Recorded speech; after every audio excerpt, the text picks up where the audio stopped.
It's so good to see you.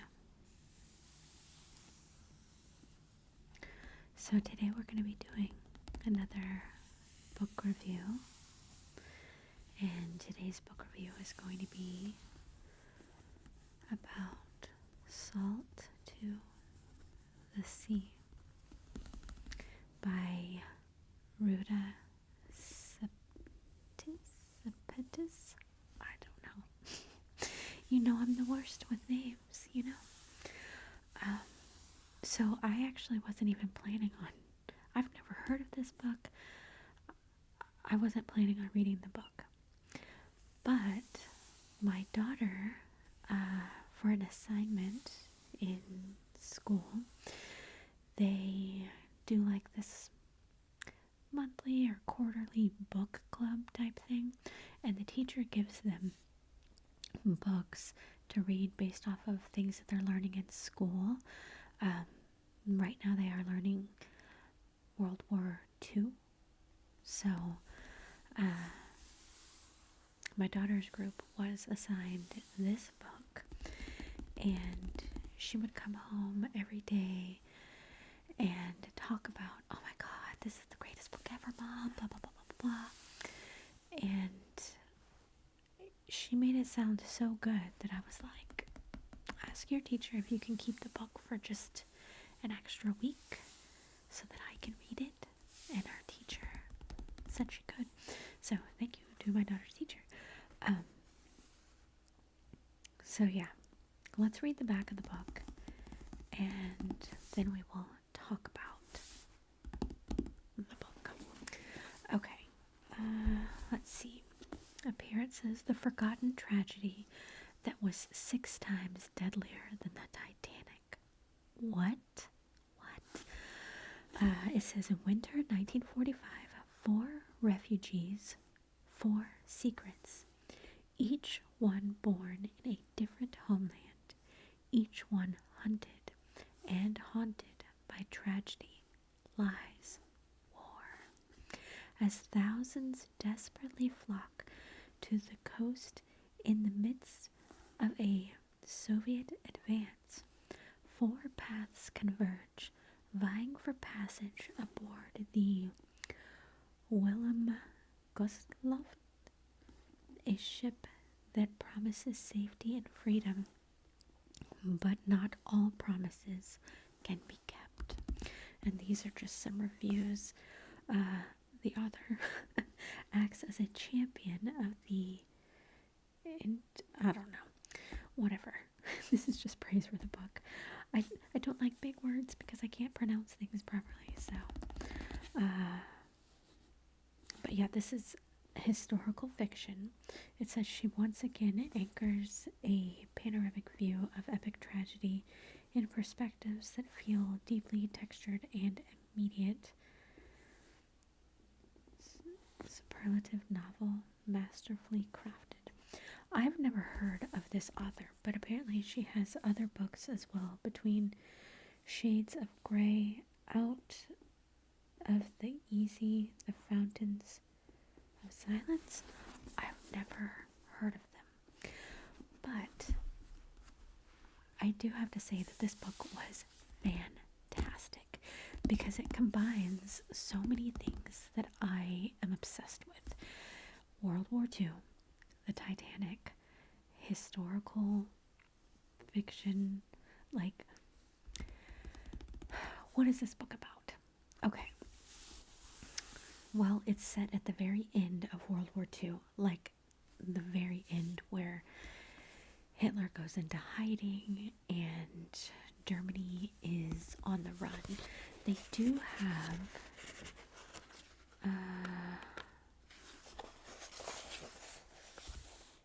do have maps in here. This is 1936 pre-war overview. And then in the back,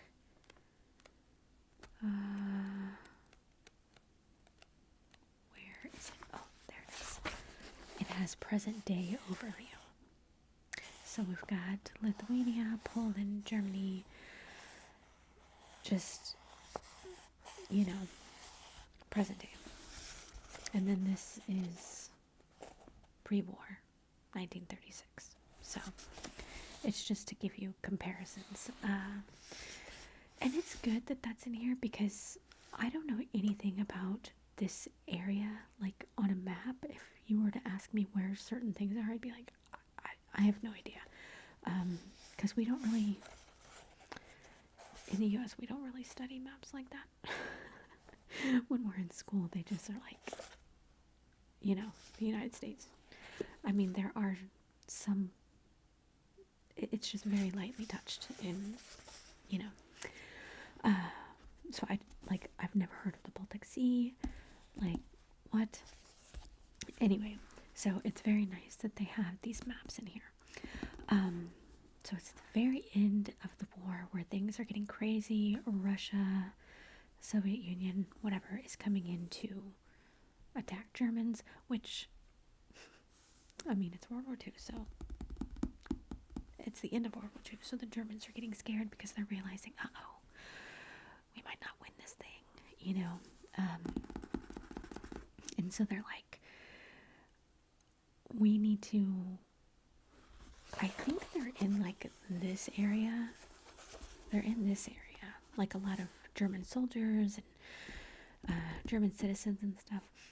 And they need to get to Germany because Russia is like on the way, you know.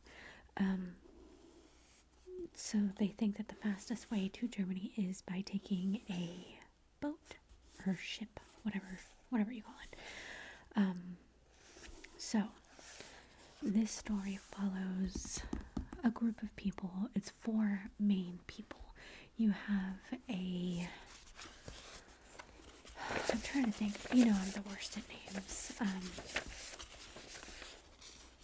You have Joanna, which I believe is Lithuanian. And then you have Florian, which is a German. He is not a Nazi, but he's a German citizen. Then you have Amelia, which is a young Polish girl. And then you have Alfred, which is a German Nazi. And you, first, let me just tell you, do you see how short these chapters are? This is how the entire book goes. You know, I absolutely love short chapters because it makes me feel like I'm accomplishing something, you know, and it's like very easy to read short chapters, okay? That's the entirety of the book. Each chapter is like a page and a half, maybe maximum 2.5 pages. That's amazing. I wonder if all of Ruta's books are like that, because if they are, I'm gonna have to start reading more of those. What does it say? Those who are gone are not necessarily lost. Okay, so these 4 people, 3 of them, the Polish girl, the Lithuanian, and the German girl, they all meet up randomly because they are trying to escape to this Baltic Sea, because there are, I believe, 3 German ships that are going to help them escape to get back to Germany, which, like the Lithuanian and the Polish, I think they have forged papers or something. I don't know, because it's World War II, and it's the end of World War II when things get really, really rough, and it's just about their journey to this ship, okay? But it's real scary. It's real scary because World War II is a very scary time. You can't trust anyone, you know, it's just, it's hard. So these people are traveling to this ship, but they don't want to be seen by actual Nazis, and they also don't want to be caught by the Russian soldiers either. I don't know too much about the Russian involvement in World War II, but I do know that they did help. They did help, you know, like defeat the Germans, but I know that they also were dangerous and scary, and yeah, so they must have been pretty bad if the Germans were running from them, right? So it's just about, I want to tell you so much about this book, but I don't want to give anything away either. You find out each person, like their backstory, why they are on the run, why they are alone, how they ended up in this group. And in this group, there is an older man, and I don't know what he is, like his nationality. Not that it should matter though, right? But it matters at this time. But he is a cobbler, and they call him the shoe poet, because he's very concerned about everyone's shoes and feet, and he associates life with shoes. That's why they call him the shoe poet, because he can look at a person's shoes and tell you everything about that person, which is really interesting. But yeah, so you find out their backstories, how they ended up here, why are they on the run, what happened to their families. It's really hard and really sad. And the German Nazi Alfred, at first you like him. You're like, I mean, don't get me wrong, he's a Nazi, so you're not supposed to like him. But he just seems kind of like a young, innocent kid, and I say kid because I think he's 17, who's part of the Hitler Youth. That's how he got into the military or whatever. Because towards the end of the war, Hitler, he was taking kids, because all of the adult men were being killed, so he was like, we'll take anybody, 17, 15, 12-year-olds, let's go, and I believe they were called the Hitler Youth. Anyway, so you kind of feel for him, because he's caught up in this war. He just wants to go home, and he's writing to his girlfriend, and you feel bad, because I'm sure that there were lots of Nazis who were encouraged to join for their country, and they got caught up in the whole thing, so I'm sure there were lots of Nazis that did not want to be Nazis, but what are you going to do, So that's what I initially felt from Alfred. When I started reading it, my daughter was like, I hate Alfred. And I'm like, shut up, don't tell me anything about it. I'm like, he's just a kid. He's just a young kid who's supporting his country, No. Alfred is completely psychotic and crazy. And it slowly unfolds throughout the story. And then right at the end of the book, you find out something from him that is so jaw-dropping that you'll stop reading the book. I literally had to close the book and just breathe, because I literally gasped as I read. I was just like, oh my God, what? It was unbelievable, this story. This is historical fiction, but is it because at the back of the book,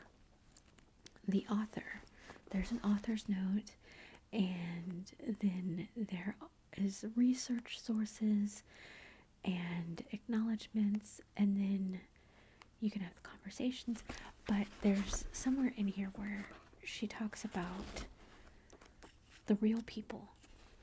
It's it talks about real people who she interviewed, their stories, what happened to them, all these things. So this is historical fiction, but these are real stories that actually happened to real people.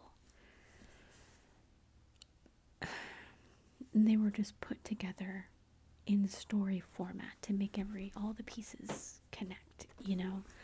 But this, I don't care. They have to say that it's historical fiction because they, you know, this is a real story. This actually happened. And the events in the story are real and they actually happened. So they get to this ship, okay? And by this time, you're attached to all of the characters. You know their whole, pretty much their whole life stories and stuff. And you're just like, get on the boat, you know, get on the boat.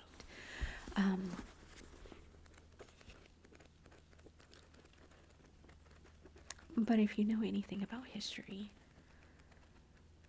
which I am a huge history fan, I did not know about this story. I'm not giving anything away because it's talked about right here. A forgotten tragedy that was 6 times deadlier than the Titanic. The Willem Gustloff Titanic ship. Come on. You know what happens here. This ship is going down. But it's the way that it goes down. How it goes down. What happens after it goes down. This ship was supposed to be like a luxury cruise liner ship, you know. I think it had a max capacity of 1,200 passengers. And they put more than 10,000 people on this one ship. So yes, this is accurate. The forgotten tragedy that was 6 times deadlier than the Titanic. So you know what's coming when you read this book. You don't know how it's going to happen. Who's going to be affected? The aftermath. Just it's a really hard book to read. It's scary. It's intense, and it is very, very sad. Like I cried. I cried when I got to the end. It was awful. As awful as it was, I highly, highly recommend this book. It's just amazing. It's amazing. But I have never heard of it, and apparently a lot of people haven't. This is The Forgotten Tragedy. The Forgotten Tragedy. I'm sure people from this area know about it, you know. But like they don't talk about this in the US. They don't teach this in a history class. I've never heard of this. And it just goes to show how bad World War II actually was. It was so bad that nearly 10,000 people died. Like a Titanic scene, okay? And no one has heard of it. No one has ever talked about this. What? That's how bad World War II was. Because as terrible as this is, it's nothing compared to everything else in the World War II, you know? This book was so well written that I could see everything. Like, it was so detailed. Like, and there were times that it was so cold that I felt cold. I was like, I felt the pain of these characters and just The writing is fantastic. And what does this say? Yeah, it won a Carnegie Medal. It just says winner, winner, winner, winner, winner. Yeah, it's fantastic. I don't know how my daughter was allowed to read this book because she's in 6th grade. Because there is something that happens to someone in here that my daughter, she's old enough. She can understand and comprehend the ways of the world, okay? But a lot of 6th graders are not there yet. So, I don't know. I did look it up, and this is a young adult book. So I think it doesn't feel like it's a young adult book, though. This feels like it's an adult novel. Like, you know, like I wouldn't think that this is a book for children or kids, you know. But she absolutely loved it. She said this is her all-time favorite book that she has ever read. And I would agree. I wouldn't say it's my all-time favorite book that I've ever read, but it's up there. It is definitely in the top 10. This is a fantastic book. It is so good. And it's like I was watching a movie. It's like I was watching a movie and I just had to keep going. And the chapters are so short, but it goes from character to character to character. So you have to read like 3 more chapters just to get back to the original. You know what I mean? So, or not the original, but to each character you have to read like 3 or 4 chapters to continue on with that character's part of the story and stuff, you know. And it really is a page turner because you have to know. You have to know. I read this in 2 days, and it's 418 pages. I read it in 2 days. Yeah, I usually do not read books that quickly, but this book was a very fast read. And as soon as I finished, I closed the book and I had to sit there in silence and cry. And then I had to breathe, and then I had to go and confront my daughter and just give her this look of like, how dare you let me read this book? But it was completely worth it. My soul was crushed, but it was worth it. It's so good. And then I was like, they need to make this into a movie. Well, guess what? They are. It is in pre-production. So I'm assuming that's like script writing type thing. So when Salt to the Sea comes out, however many years it's going to take to make it, me and my daughter, we're going to be there at the theater to watch it. It's so good. It's so good. That's all I can say about it. I know it's not very detailed. I didn't tell you anything about the characters, but I can't talk about them without giving things away. But just know that these are amazing. The characters are amazing. The story's amazing. The overall story, though, is heartbreaking and awful, and I hate it. I hate it, but it's real, you know? These things happened to real people. And the main event of the book was real. It actually happened, and it's soul crushing. And I know that sounds like you shouldn't read the book, but you should. You really should. It's fantastic, and I'm so glad that my daughter brought this book home, because I never would have known, you know. If you are a fan of history, especially World War II era, get this book. It is amazing and unforgettable. So, anyway, I really hope that you enjoyed that. Thank you so much for watching, and I will see you soon.